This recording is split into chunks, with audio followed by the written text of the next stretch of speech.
Let's see how to add creation numbers to your document in Microsoft Word. First off, we want to open Microsoft Word.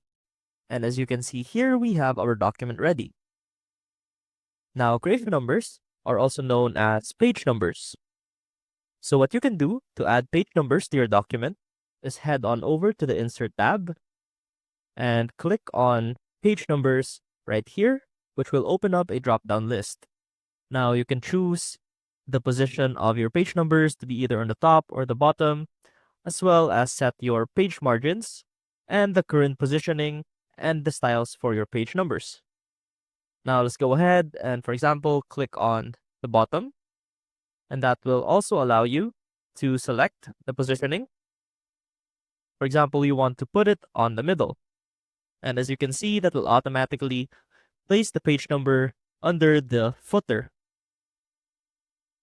I hope this helped, and I will see you soon.